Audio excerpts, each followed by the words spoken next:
Hello everyone and welcome back. The massacre in Paris changes everything. That's how one prominent European politician reacted to the worst violence Paris has seen since the end of World War II.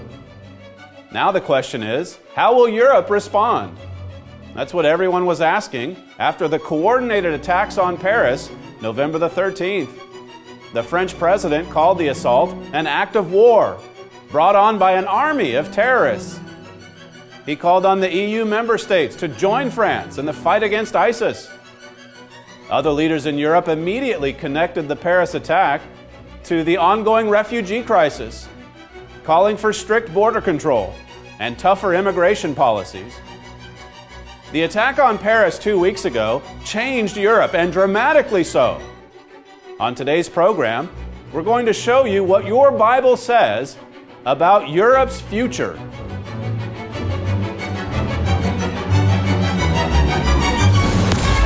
The Trumpet Daily.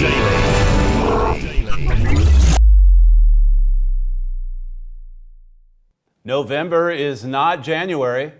That's what the New York Times wrote recently, just in comparing the reaction in Europe this time around to the attacks in Paris earlier this year. Notice what this article said. Unlike the response in January after attacks at the satirical newspaper Charlie Hebdo and elsewhere left 17 dead, there were no grand public appeals for solidarity with Muslims after the Friday attacks that left 129 dead in Paris. There were no marches, few pleas not to confuse practitioners of Islam with those who preach jihad. Instead, there was a palpable fear, even anger, as President Francois Hollande asked Parliament to extend a state of emergency and called for changing the Constitution to deal with terrorism. It was largely unspoken, but nevertheless clear. Secular France always had a complicated relationship with its Muslim community, but now it was tipping toward outright distrust, even hostility. Yes, this time around it's very much different. The mood in Europe is different. November is not January. You have the president calling this an act of war. The French Prime Minister has called on France to expel all the radicalized imams. You have a lot of leaders there calling for greater scrutiny on mosques, tighter restrictions on those who are considered to be a threat. The president has even invoked the clause in the EU Constitution, the Mutual Defense Clause. It's the first time this has happened in history, which basically says if a member state is attacked, that the others have to rise in defense of that state. Things are changing dramatically in Europe. Notice this quote from the Wall Street Journal. It says, the violent aftermath of U.S.-led wars in Iraq and Afghanistan, this is about the reaction in Germany now to these attacks. You'll recall that even the soccer match in Germany was canceled following on these attacks in Paris.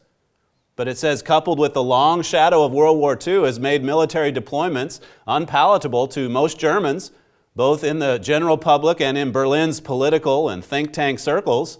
But the massacre in Paris has shocked a nation that has never itself suffered a major Islamist terror attack. Coupled with the conflict in Ukraine and the stream of refugees and migrants, the attacks underscored that global security crises can hit uncomfortably close to home. And look at how fast things are changing in Germany. One prominent German politician, as I said at the top of the program, he said, Paris changes everything. Paris changes everything, and this comes at a time when there's already quite a few Germans up in arms over the refugee crisis. I read an article recently just talking about Chancellor Merkel and how popular she was as a politician. One of the more popular politicians in the world, in fact, earlier this year. But because of her open-door policy, a lot of right-wing parties in Germany are gaining in popularity. A lot of Germans are very much dissatisfied with the policies regarding immigrants and refugees. 1 million of them, it's estimated, are due to come into Germany just this year alone. Let me refer you to a commentary that was at Spiegel magazine. This is a German publication, and basically this is a journalist who went away to America for 2 years and wrote on politics and news events over there. And then when he came back to Germany, he was shocked at what had happened to his nation. He asked, what's going on with my country? Notice what he wrote in Spiegel. He says, Germany could approach the refugee crisis without surrendering its civility, but instead the basest of anti-foreigner sentiment is taking hold in many places. If it continues, we could soon witness an atmosphere of brutality not seen in decades. He's concerned. If this continues, if this spirit of discontent spreads, we could see brutality that we haven't seen in decades. What's interesting about that analysis is he wrote that before the attack in Paris. Just a day or two before the attack in Paris. Largely because of what was happening with respect to the refugees. And as I said at the top of the program, you have a lot of politicians in Germany, in Europe now, who are making a direct connection between the refugee crisis and what happened in Paris on November 13th. This is changing. It's changing Europe, and dramatically so. He points out a few examples, by the way, in his column. A group of German thugs that went after Syrian refugees with baseball bats. Another mayoral candidate who was stabbed because of her stance on the refugees. Incidents like this that are happening.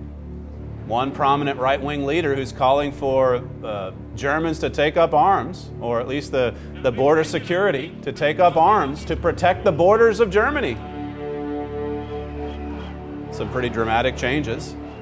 Continuing in his article, he says Germany has all the resources it needs to manage this crisis without surrendering its civility. Of course, some would argue if it actually does have enough resources to deal with this many. In any event, he says, instead, the mood in the country is akin to a drunken rage of the kind last seen in the beer halls of the 1920s Weimar Republic. That period of crude, uncivilized behavior that paved the way for Hitler's rise and the most brutal decade in world history. You can see what he's getting at here. This is shocking. And as I say, it comes from a German publication. He's surprised and shocked. He's giving us a first-hand account of what it's like to go away for a couple of years and then return to his homeland. What an eye-opener it's been.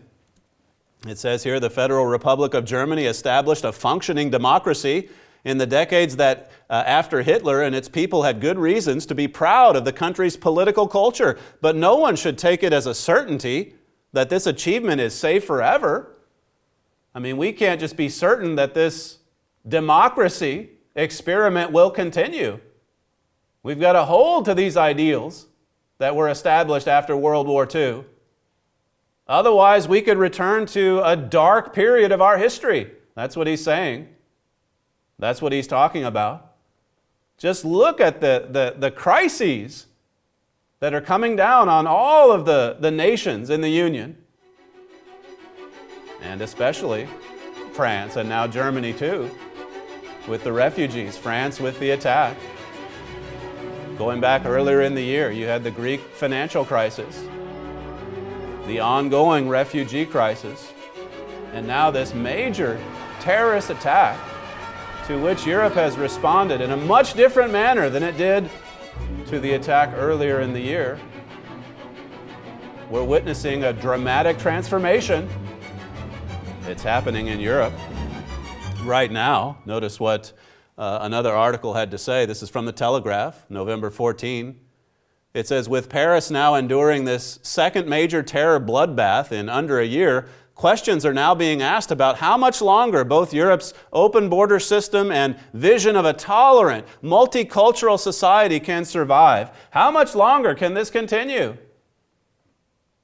How much longer can we continue on with the status quo? There's big changes coming. in Europe. I'm giving you just some of the headlines, just some of the news. But your Bible says there are massive changes coming in Europe. That's what your Bible prophesies. We've been talking about this for decades. We've been talking about what he writes here for decades. There's a great change coming in the heart of Europe.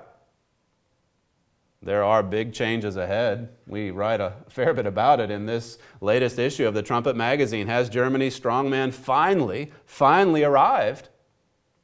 If you're not a subscriber to this magazine, you need it. You need it. It'll help you understand your world. It'll bring your attention to the most important events going on right now in Europe or right here in the UK. Let me just quote to you from an article that's in this particular issue. This is by Brad McDonald, one of our columnists. He says, perhaps the greatest effect of the refugee crisis, again, he's writing this before the attack in Paris as well, but he says, perhaps the greatest effect of the refugee crisis, together with Russia's dramatic resurgence and Europe's rolling financial problems, is the way it's causing Europe to shed this post-war veneer and return to its past. This post-war veneer, the more tolerant, modern, multicultural veneer, it's shedding that veneer and returning to its past, its dark past. Again, if you aren't a subscriber, make sure that you get online, thetrumpet.com. You can get your subscription online, or you can call the operator during the break when we offer you the free booklets for today as well. Make sure when you're ordering any of our booklets that you also request a one-year subscription to the Trumpet magazine. It's completely free. In any event, this issue in general, the German strongman, it's just getting into prophecies of your Bible in Daniel 8, Daniel chapter 11. Of course, if you're familiar with our program, we've talked for so many years about the seventh and final resurrection of the Holy Roman Empire, emerging right out of the heart of Europe.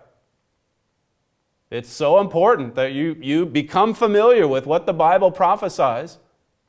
And of course, we'll educate you with our material about the history as well. Even the recent history from World War II. One final quote here before we break. This too is from this issue. This is my father's article. Analysts say that Europe's political unification project is about to fall apart without really ever having gotten started. But the Bible reveals that Europe will not only unite, but that it will become a superpower. It specifies that it will consist of 10 nations and that it will be glued together by the Vatican and powered by a political leader in Germany. I mean, things are happening so fast that it's hard to keep up with. We produce a daily radio program right here on this campus in the UK. It's broadcast live every day, by the way, at 1 p.m., just after lunch here in the UK. You can get the live stream at kpcg.fm. It's live back at our headquarters campus in Oklahoma at 7 a.m. in the morning. And when we started this program 5-6 months ago, it was hard to keep up with the demands of the program. Now that we're into it each day, it's hard to keep up with how much is happening in Europe, even when we have an opportunity each day to talk about it. Events are moving this fast. To understand your world, besides getting this magazine, you should tune in each day to the Trumpet Daily on KPCG, our radio station in the United States. As I say, it's live at 1 p.m. each day, each weekday here in the UK, and then replayed again at 6 p.m. in the UK as well. Well, there's other literature that we want to draw your attention to. This first one here, Germany and the Holy Roman Empire. Some powerful, powerful instruction here. History, prophecy, all of it. And then when we get to the second segment, we'll talk a little bit more about this booklet as well, The King of the South. You need both of these publications, both of these booklets. And the best part of it is all of our literature is offered free of charge, without cost or obligation to you.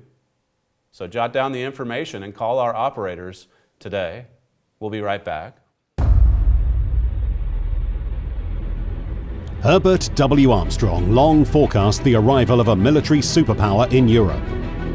In a world where European nations can't rely on the United States, one in which they fear Russia and face the constant threat of radical terror, their only hope of survival is to band together. This is what we see happening, and what we see happening was prophesied in your Bible. Request Germany and the Holy Roman Empire to learn about the history of Germany and the Holy Roman Empire, and to understand where the events in Europe today are leading. 3,000 years ago, the prophet Daniel explained that at the time of the end, radical Islam would push against Europe. That time is now. We are witnessing the first manifestations of this Islamist push against Europe, and it's leading to a spectacular clash between these two prophesied kings, the King of the North and the King of the South. What does the Bible say about the identity of these two kings? What about the end time? Will everyone be affected by these events? Request our two booklets, The King of the South and Germany and the Holy Roman Empire. Earlier this year, George Friedman of Stratfor.com, he wrote in response to those attacks at Charlie Hebdo and talked about the coming war between two worlds. Notice, this is a well-respected analyst in the United States, and here's what he said in January. Europe's sense of nation is rooted in shared history, language, ethnicity, and yes, in Christianity, or its heir, secularism. Europe has no concept of the nation except for these things, and Muslims share in none of them. It's difficult to imagine another outcome, save for another round of ghettoization and deportation. This is repulsive to the European sensibility now, but certainly not alien to European history. Unable to distinguish radical Muslims from other Muslims, Europe will increasingly and unintentionally move in this direction. That, as I say, comes from a well-respected American analyst who happens to understand a thing or two about Europe's history. We talk a lot about that, as I say, in this booklet, Germany and the Holy Roman Empire. If you're not familiar with that history, now is the time to dig in. Now is the time. Has a beast been awakened in Europe as a result of all these crises? It's something to think about. It's something to consider. And more important still, what does the Bible say about Europe's future? What does your Bible say about it? Well, go and get one if you have one. I suspect you do. Go and get one and read along.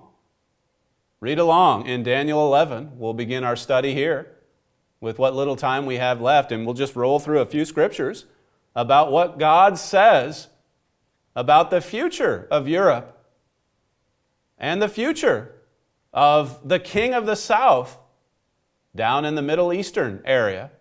This is Daniel chapter 11 and verse 40. And at the time of the end shall the King of the South push at him, and the King of the North shall come against him like a whirlwind, with chariots and with horsemen and with many ships, and he shall enter into the countries and shall overflow and pass over. So God says there's going to be a clash in this end time between the King of the North and the King of the South. Now, I can't get into every little bit about the explanation here. You'll have to get our literature to study this further.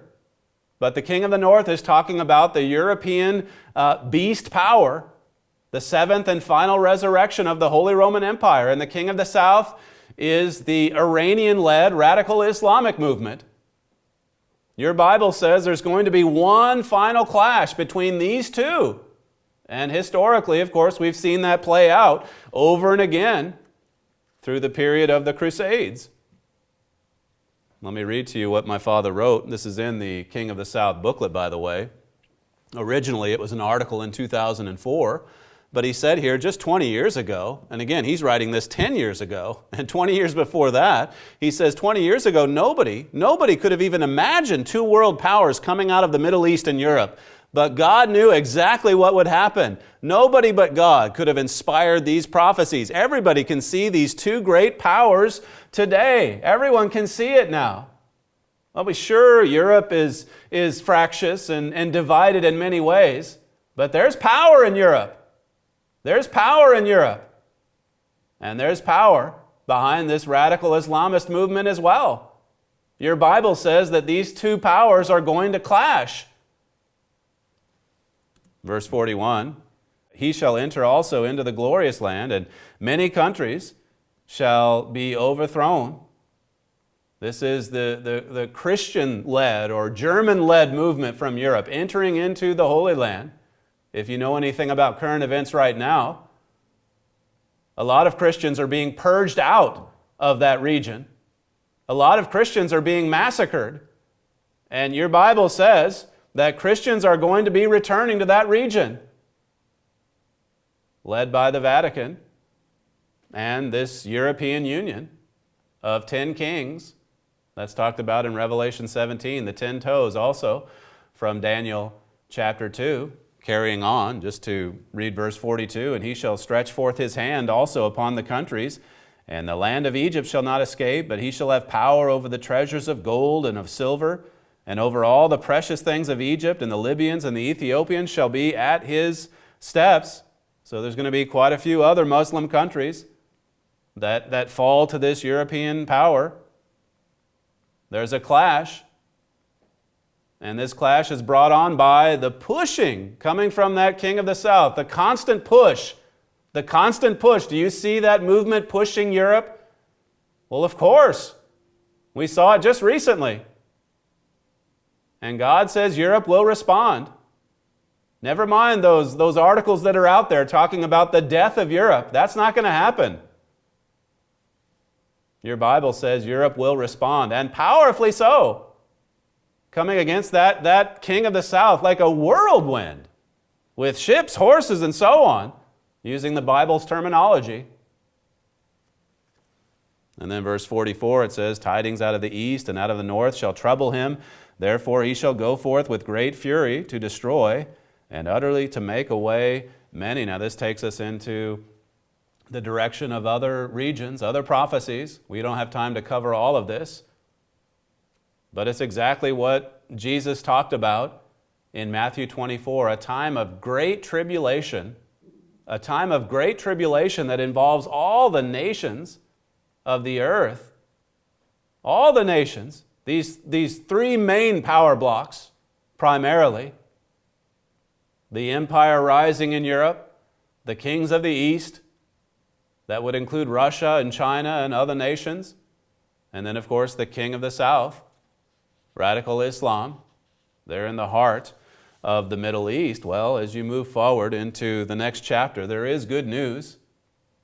Daniel 12 gives us really a countdown to the return of Jesus Christ, a countdown to Christ's return. Notice verse 1, it says, and at that time shall Michael stand up, the great prince, which stands for the children of your people, and there shall be a time of trouble, such as never was since there was a nation, even to that same time.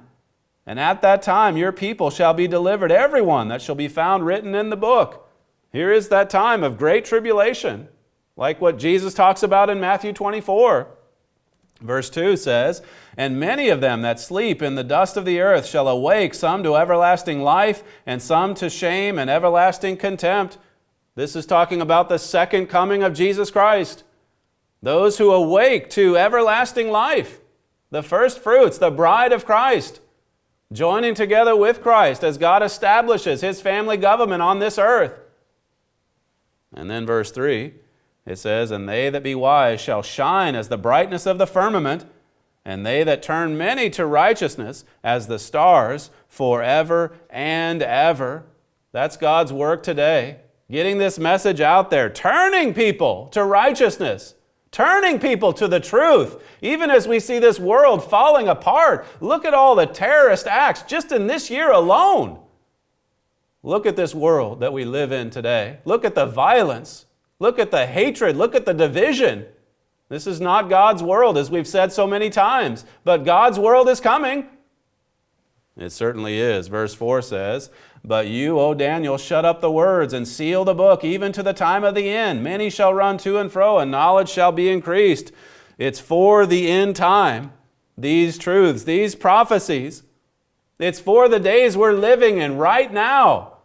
Daniel didn't understand it, but you can. You can, especially if you get some of our free literature. This booklet on the King of the South, we just talked about it in Daniel 11 and verse 40. You need this to study into it further.